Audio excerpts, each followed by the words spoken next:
Lepo pozdravljeni. Pozdravljam vas v svojem imenu in v imenu svoje ustanove, to je Univerzitetna knjižnica Maribor, v bistvu prastari partner Izumu, če lahko tako rečem. Čestitam 30-letnici. Ja, res, jaz se zdaj s tem naslovom počutim tako, da prihajam z drugega planeta ali pa vsaj z drugega časa, ampak upam, da bo za zaključek zanimivo. Naslov sem dala pravzaprav zato, ker bi rada predstavila zgodovino te stavbe, v kateri danes smo, nenazadnje celo tega prostora, v katerem smo trenutno. Izhajala sem iz bloga, ki sem ga napisala za Hobbies blog in je bil objavljen pred kakim letom, predvsem pa iz virov iz Pokrajinskega arhiva Maribor, ki pravzaprav ponujajo res veliko informacij o tem, kaj se je s to zgradbo dogajalo, predvsem od 60-ih let naprej, oziroma ne s to zgradbo, takrat je bila še postavljena, ampak s tem prostorom. Vse se začne namreč z prostorom. Prostor je obstajal seveda že predno je obstajala ta zgradba, kot vsak prostor.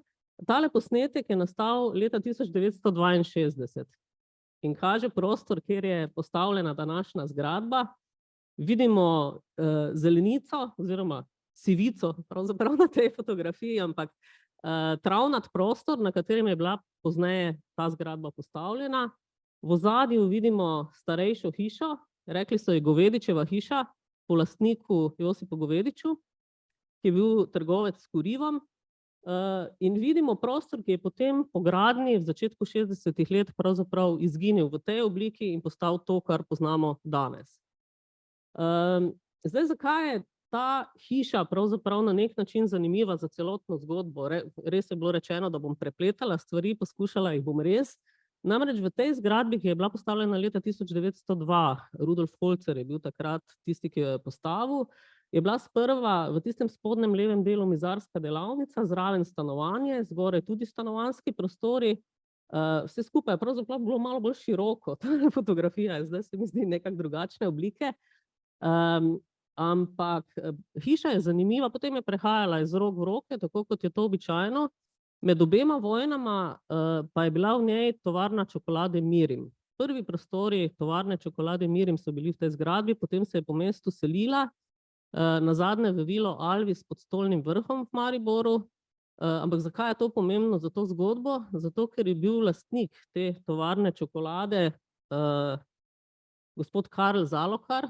On je imel hčerko, njej je bilo ime Sonja, in ko je odrasla, se je poročila z Borutom Maistrom. Borut Maister je bil sin Rudolfa Maistra in družina Zalokar se je na začetku druge svetovne vojne preselila v Zagreb, in da bi zaščitila takrat že družinsko premoženje, to je bila pomembna zasebna zbirka oziroma bogata zbirka Rudolfa Maistra, knjižna zbirka, so njegovo osebno knjižnico preselili tako kot sami sebe, tovarno v Zagreb.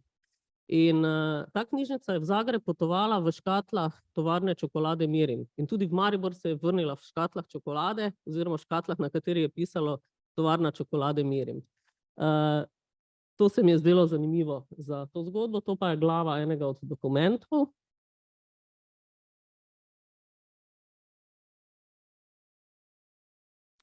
Zanimivo je pa tudi ta spomin Sergeja Vrišerja, ki ga je zapisal v Mariboru v barvah mojega časa na to temo.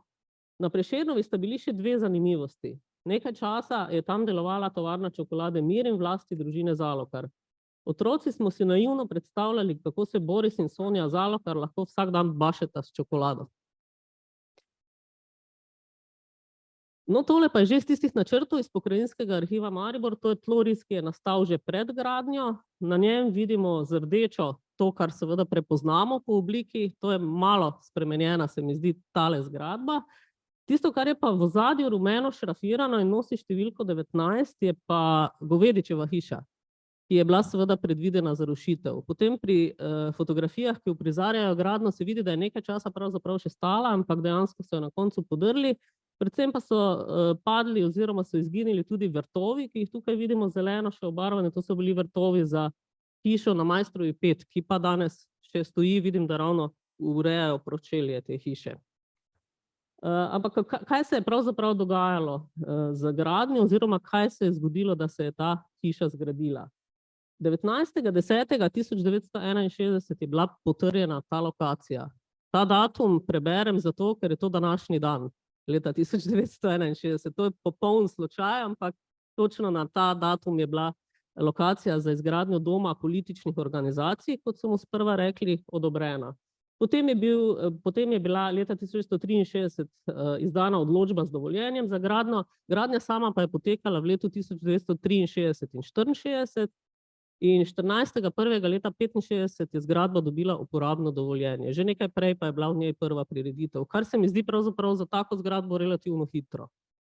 Glavni projektant je bil Komuna projekt Maribor, odgovorni projektant, arhitekt Ivan Kocmut, projektant notranje opreme pa Mirko Zdovc, ki je bil še istega leta za to notranjo ureditev nagrajen z nagrado Prešernovega sklada.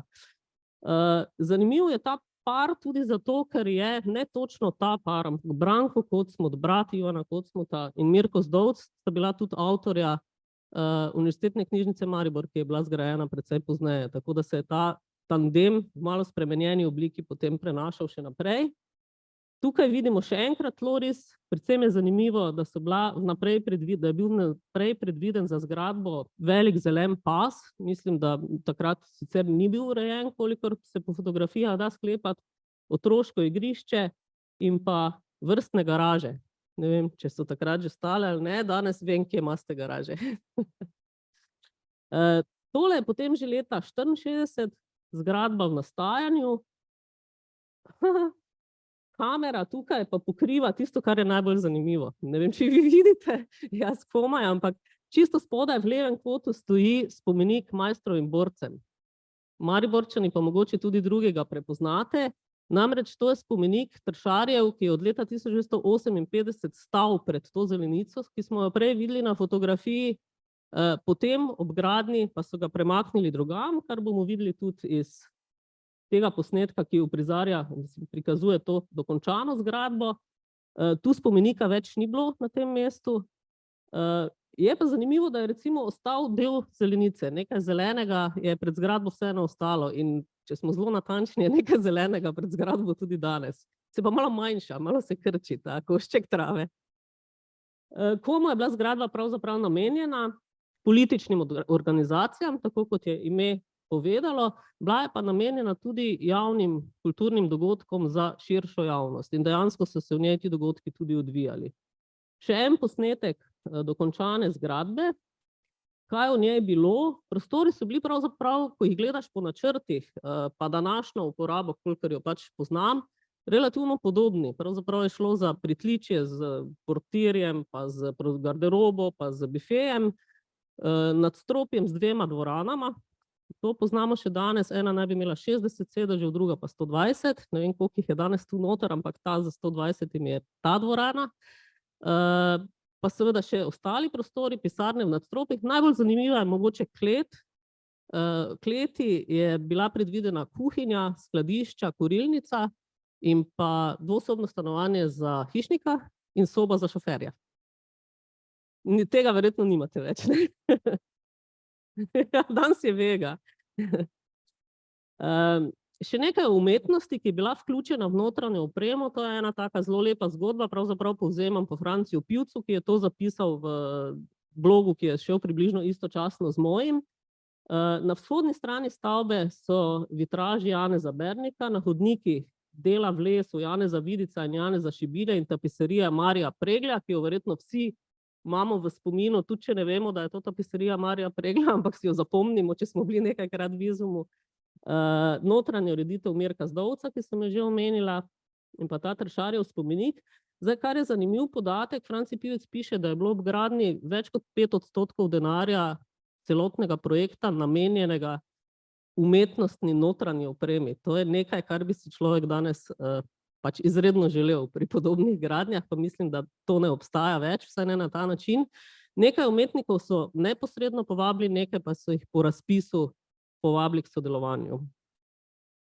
No in to je Tršarjev spomenik danes, saj kdor pač gre čez Maribor, verjetno ima tudi to sliko v spominu.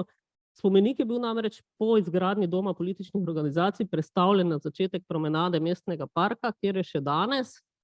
Zdaj seveda lahko razmišljamo, zakaj. Ta ploščad tukaj namreč daje seveda dovolj prostora, ali mogoče celo kliče po neki skulpturi. ampak dejstvo je, da se junaki z tega spomenika pravzaprav niso čisto skladali z junaki, ki so hoteli, mislim, ki so dejansko naselili to zgradbo, ne. Eni so se pojavili po eni vojni, drugi pa po drugi vojni, tako da verjetno se čisto nazorsko niso ujemali in je najbrž ta lokacija nastala za to. Pogled iz vzhoda, tu so delno vidni ti vitraži, ne najbolje, ampak malo se jih vidi. Potem pa še en dogodek, ki nas bo pa pripeljal točno v ta prostor, kjer smo zdaj. 25. aprila leta 1969 je namreč Josip Broz Tito obiskal Maribor z Jovanko Broz. Že prej sta bila nastanjena na Pohorju, 25. aprila pa najprej se je Josip Broz Tito podal na lov na divjega petelina, že na Pohorju. Potem se je spustil v mesto, obiskal nekaj lokacij, med drugim to zgradbo, ki je pač kar klicala po takem obisku za svojo namembnostjo. Nato je imel kosilo v motelu Jezero v Bresternici, tu se nam verjetno kar nostalgične sprožijo. Potem se je vrnil na Pohorje, naslednji dan pa je odprl v Zlatoličju, slovesno odprl novo hidroelektrarno. Vse to se je dogajalo v 2 dneh. Zanimiv je zapis iz Večera, ki je naslednji dan seveda izdatno poročal o tem obisku pomembnem in pravi tako: tovariš Tito je včeraj zgodaj vstal, veliko pred svitom. Maribor je bil še zavit v popolno temo, ko se je predsednik republike že odpravljal v pohorski revir na divjega petelina. Bil je vznemirjen kot sleherni strasten lovec, ki odhaja na petelina. Treba je bilo pogledati puško, preizkusiti strelivo. V petelinjem revirju si lovec kaj takega ne more privoščiti. In še posnetek tega ni najboljši, je pa vseeno dokumentaren.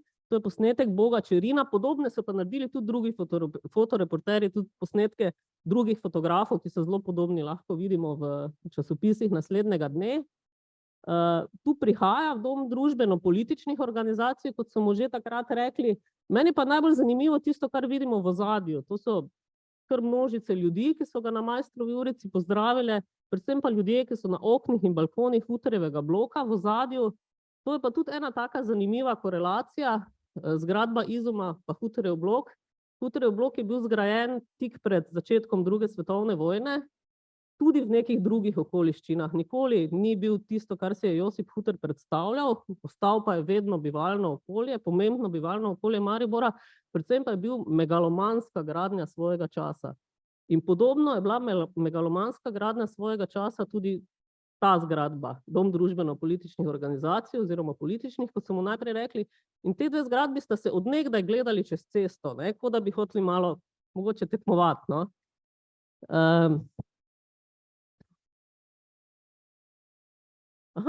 Tu pa je Janez Švajncer v knjigi Odnesla je Drava povedal nekaj o dogodku v tej dvorani, ki sem ga omenila.